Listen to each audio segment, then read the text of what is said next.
Have you ever thought about transitioning into sales from your current career? Or are you a side hustler, a small business owner who struggles with sales? Third question, are you in sales right now but want to take it to the next level? If any of these three questions pique your interest, stick around. I have a great guest today for the Profit Dare who is an awesome sales pro, is going to share some great secrets today, so stick around.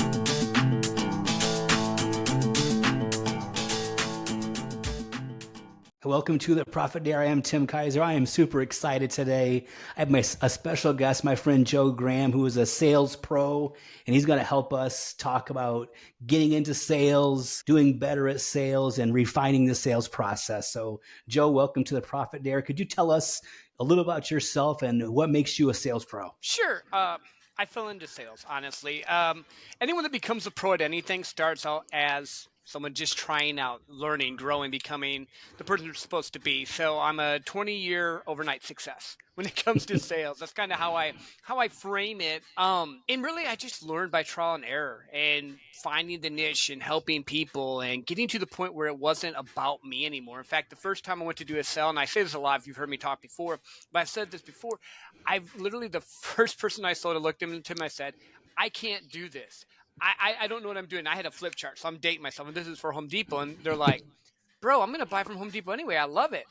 And I'm like, okay. And right then I knew it wasn't about me, and it was just about helping people. And once I was able to reframe that, that's how I guess I became or started becoming a sales pro. So how did you know though? So you said you fell into it. You're working at Home Depot, and I've known Joe probably. We've known each other almost 30 years. We've known each other a Mhm. long time, and so I would consider you very outgoing, very gregarious, the life of the party type personality. And a lot of times people think that's what you have to be in sales, and you are those.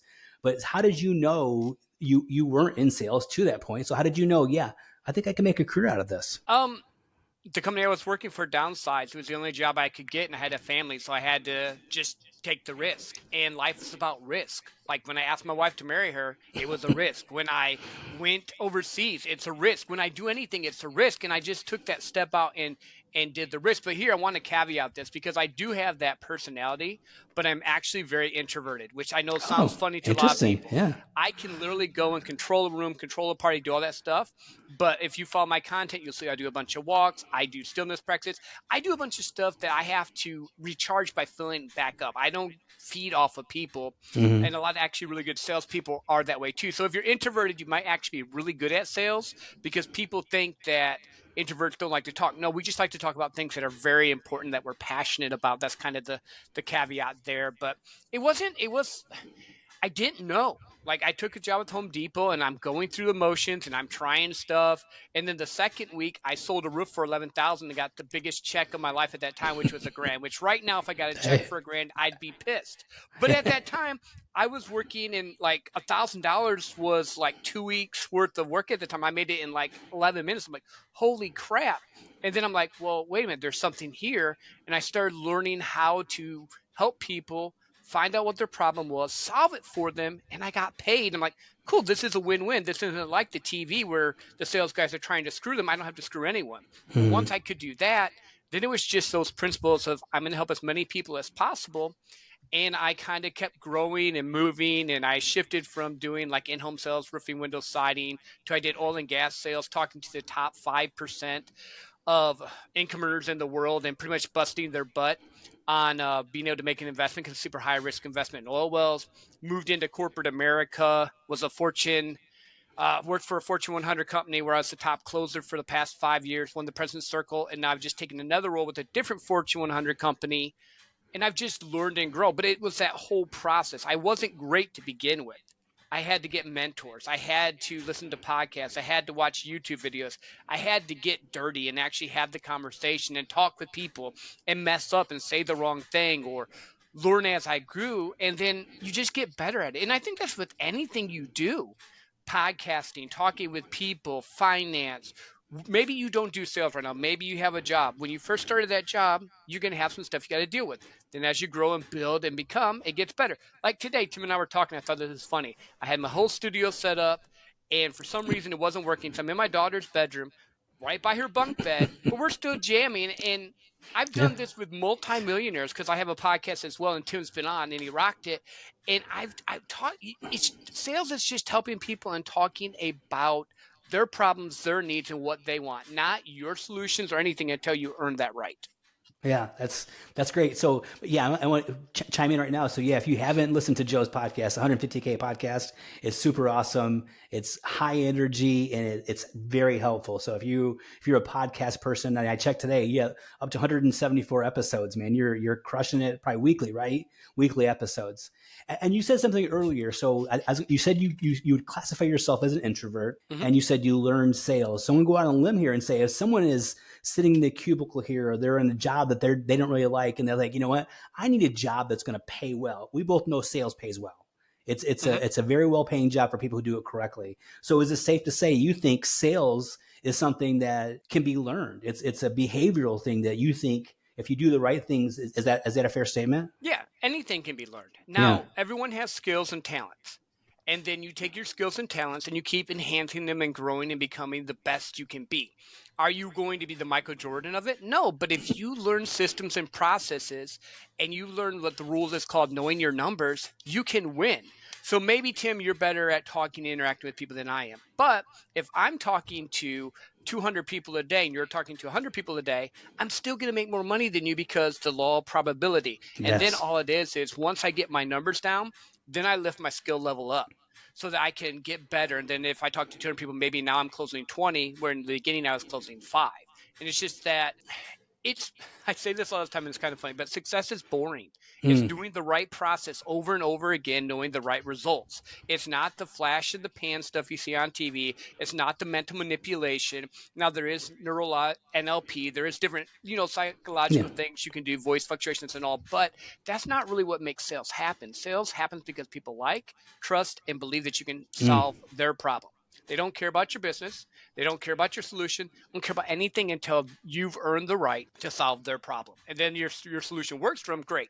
Yeah, so you're saying that. So I'm asking you, how about behavioral traits of a good salesperson? So I'm thinking you're saying you need to be able to listen and hear what my problem is before you can actually solve it for me. So what are some other behavioral traits you think people need that you've seen in your career? You've been doing this a long time. You're around a lot of high profile salespeople. You're a sales winner on everything you do. What are some behavioral traits people would, develop? Well, you have to be consistent. You have to be willing Consistent. to do the boring things that people don't want to do. The reason people win in life is because they're willing to A, take more risk, Hmm. B, do the things that no one else wants to do, and do it consistently. So first and foremost, be consistent every day. If you're going to have phone calls you have to make, you hit every phone call. If you have emails that you have to do, you hit every email. Second, level up with the people that you're surrounding yourself with because it's a mental game. Because when you're getting told no all the time and you're having all the frustrations that can happen when you're getting rejected, you need to surround yourself with people that don't think negatively. You want to be in a positive environment. Three, understand it's not about you. A no now is not a no forever. And when they tell you no, they're not telling you no. They're saying no to whatever you've offered them. And if you can reframe that, it helps build that resilience. And then it's really, I have an old sales guy. He told me this. He goes, sometimes you just got to go in and get bloodied and see if it's something that you're willing to do. How bad do you want it? You know why I do it? Because I made $25,000 over Thanksgiving one time in a 7-minute phone call. But there was Hmm. also months that I wasn't making anything and I was working 2 jobs on food stamps, doing my best to help my family. There's Hmm. ups, there's downs, you can make a lot of money, you can lose a lot of money, but it comes down to what do you want to wake up your life and live to do? I'm going to Hawaii again this fall to do a half marathon. I've taken my wife there 5 times. I'm not saying this to brag, but in the last 4 years, we've gone five Yeah. times. And it's because of the ability to sell and bring value to people. If you can bring value to people, that's how you win. That's how you build a life you love. Because I'm known for sales, but what I really love talking to people about is waking up to a life they want to live Hmm. each and every day, whatever that is. And it's not the multimillionaire type of people. So let me help you here. 1% of people in the US is a multimillionaire. Like like that one top percent. It's a very small Hmm. amount. But if you're making, and we've talked about this before, if you're making over 150,000, you're in the top 10%. I think Yeah. actually with inflation now it's 178, but when I made the podcast, it was 150. It fluctuates a little bit there. Yeah. But Yeah. still, you can do cool stuff. We went to Disney, we've done a bunch of things. I like travel. Maybe you like cars, whatever it is. So Yeah. your why factor. I know I gave you the big long sales story Yeah. there, but you No, have I to get it. have, why are you willing to work long hours, get told no, get rejected, do the thing so that maybe you can make the money, because there's no guarantee. High risk, high reward. If you don't have a risk tolerance, don't get into sales. It's not going to work for you. You're going to crash and burn. Yeah, and you said something about being resilient, which I love. And what you said I loved about it was, if you get told no in a sales question or sales proposal, they're not rejecting you. They're rejecting either the solution or whatever. Maybe the person wasn't pre-qualified, and you're trying to sell something they don't need anyways. But I think that's really good. So how does a person who's in it, it's a numbers game. You said it's the law of averages, and you're going to get told no several times, and most of us don't. Fear of rejection, so to speak, is hard for people. Framing it, you didn't get rejected. Your solution was rejected, or your product was rejected. But even that, being told no, how do you keep yourself on track? And because my daughter's played softball, and she would, you're going to strike out once in a while. You're going to strike out with the bases loaded, and you hit in the bottom of the 7th or 9th inning. And we always told her, you have to have a short memory, because you know what, you have another game tomorrow. That kind of attitude. But how do you, as a sales pro, how do you keep that straight? Or coach people, because you coach people. So how do you coach people who aren't as seasoned as you to keep on keeping on? I love the baseball analogy. You're a Hall of Famer if you hit 300. That means 7 times you go up there, you strike out, hit out, or get out. 30% winning, you're a Hall of Famer in baseball. Yeah. Yet we get worried because we're so caught up in ourselves. With sales, it's all about the customer. It's all about solving their needs and being indifferent to the outcome. So I can control only what I do. So I can control my calls, I can control my emails, I can control the other stuff. Well, how do I control the mental games that are in my head? I don't like being rejected. You don't like being rejected.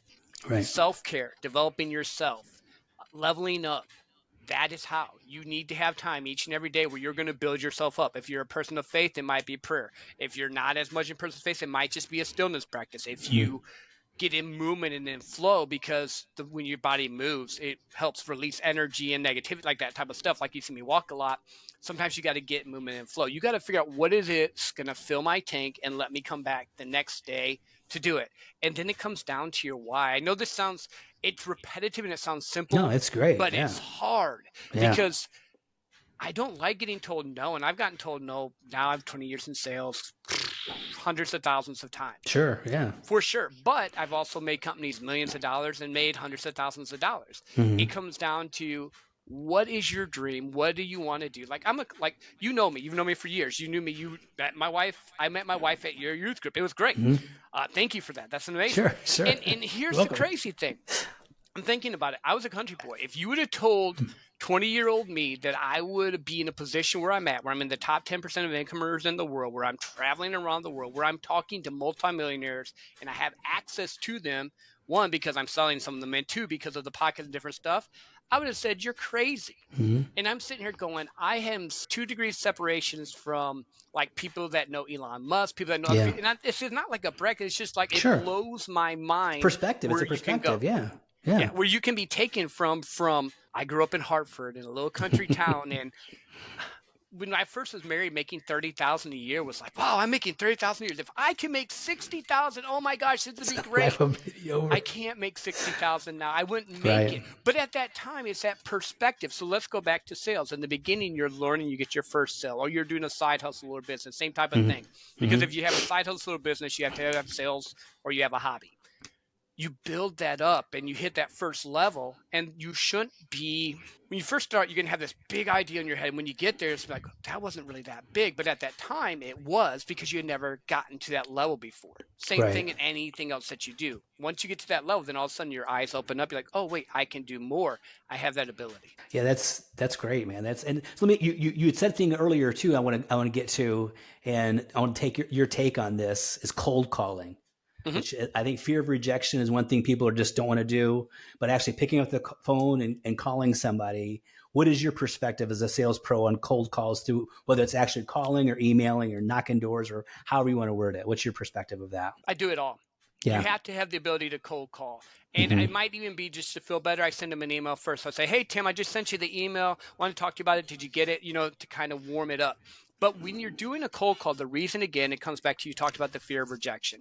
People hate being told no. And it's because we're vain. We are.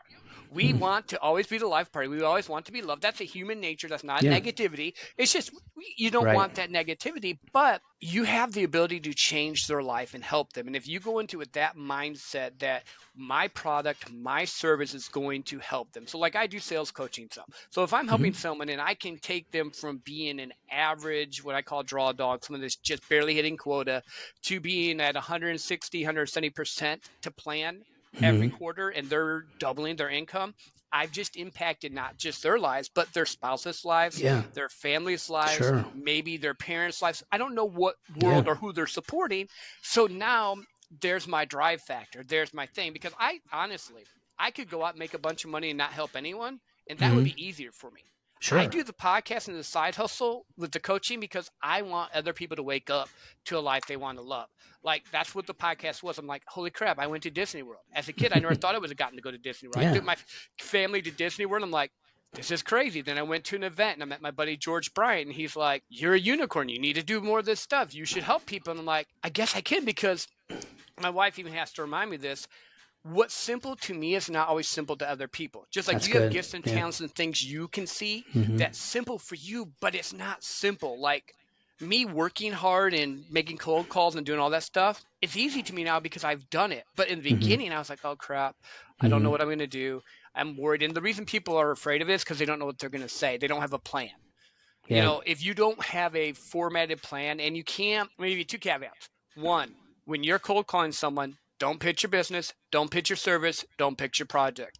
Know what they're interested in. So I'm going to use IT because I deal in the IT world that works really well. Okay. So if you were an IT manager, Tim, I'm like, hey, Tim, Joe Graham, T-Mobile, just wanted to reach out to you real quick. I know as an IT director, you deal with like bandwidth issues, maybe some cyber threats, government regulations. Want to see if I could hop on a quick call with you, 10, 15 minutes and see if I could help you out. All of a sudden there, I've touched a pain point.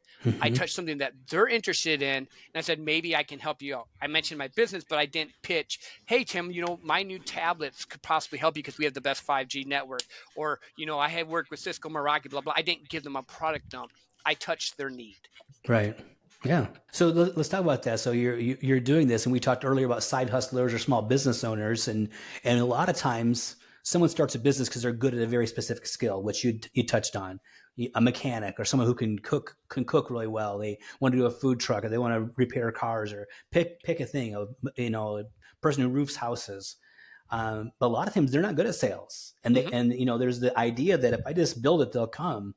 Mm-mm. And that's not it might happen for some, but most likely it's not.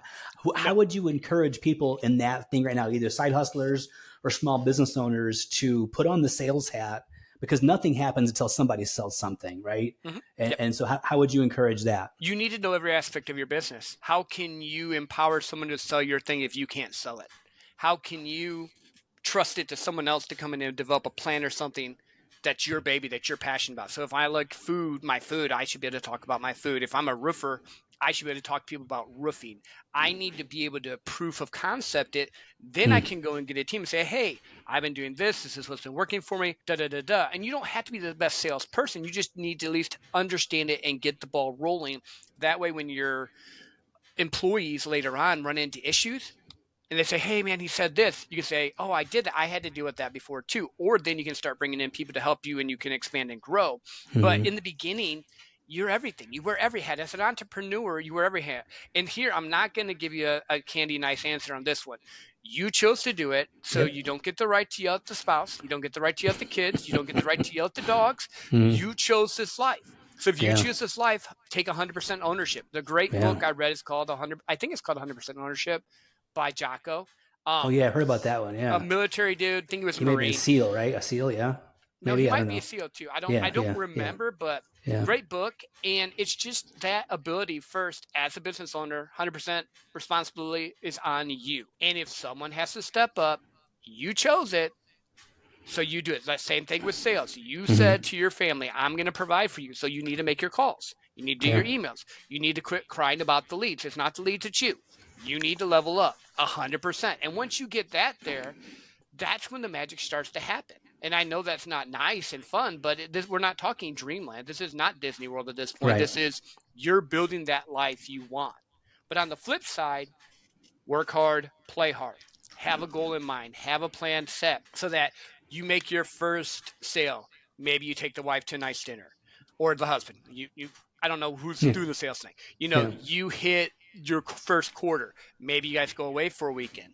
You hit a whole year and you're at 120% to plan, and you should be at 100% to plan. You're 20% above. Maybe you take a trip somewhere that works for you. Find things that you can have as touch points to encourage you, because again, you're getting hit. You want to make sure you're taken care of. The other thing, and I know we'll get into this, but you'll agree with me on this for sure, is as a sales professional, you can make a lot of money real fast. If you don't take care of it, it goes away real fast. So that's the next caveat we should probably talk about. Yeah. It's one of the small business owners, though, and side hustlers. I think it was Donald Miller in his book talking about your business. And he made it sound like, he goes, we all think if we have a business, everyone knows we're in that business. Have no clue. But we have to talk about it more. And he says, he made the point that he says, I don't think you can talk about it enough, because probably you might post on Facebook or whatever, Instagram, chances of people seeing it are a fraction of them will see it. Mm-hmm. Most of them are so busy being bombarded with other information. They're just going to read, just not, and nothing personal. They're just busy. And so, I mean, is it okay, Joe, you do this for a living, right? Is it okay? You do a great job of promoting the 150K podcast, and you do it on multiple areas. And you probably still, there are people who know you well that may not even know you do it. Mm-hmm. 100%. And how do you get to that point where you feel like I'm shoving it down their throat? Because it's usually people think, oh, I don't want to talk about it too much, but we probably can't talk about it enough. Again, I'm thinking about myself. If I'm at that point, I'm not thinking about I'm helping people. I'm not thinking about I'm helping dads build a life they want and take care of their kids, which is what the podcast is set up for. Yeah. Because we get so caught up thinking that people are thinking about us, and in reality, they're not. 99% of people are not thinking about us. But if you can't talk about your business and share it and tell it about people, no one else will. So the thing you have to remember is this: you're just controlling the input. You're controlling the posts that you make, the live videos you do, the content you do, the platforms you decide to do it on. And I'm going to caveat this. Don't try and do everything at once. Yes, I'm really good at it, but I didn't start doing it on every platform. Right. I started on Facebook, and I was just consistent. Then I moved to Instagram. Then I moved to LinkedIn. Then I moved to Twitter. Or not? Yeah, I'm a little bit on Twitter. I'm not that good on Twitter. I like Threads better, actually. Yeah. Then I did, TikTok. I had to think about it, and YouTube. And it's just the process, because like in the podcast stuff, on the podcast side, my podcast is the top 3% podcast. On YouTube, I haven't focused on it enough, and I know that's it. So if you look at my YouTube, I don't even have all my videos uploaded yet. So it's finding, okay, where can you be consistent all the time? And then ceilings and floors. This is something that my friend George Bryant taught me. I was actually talking about it on one of my reels today, I think. Every day you come up, you have a minimum. That's your floor. So if it's in sales, you are at least going to make 50 calls that day, or you're going to at least send out 100 emails or post one piece of content, whatever that is for you. Ceiling might be, I made 200 calls today because I was in the flow and I was doing good and it was great, and I sent out the emails and I did 10 posts. It just gives you boundaries. It gives you a container to work in. But here's the cool thing. Once you get that container done, and that's what you agreed to for the day, you're done.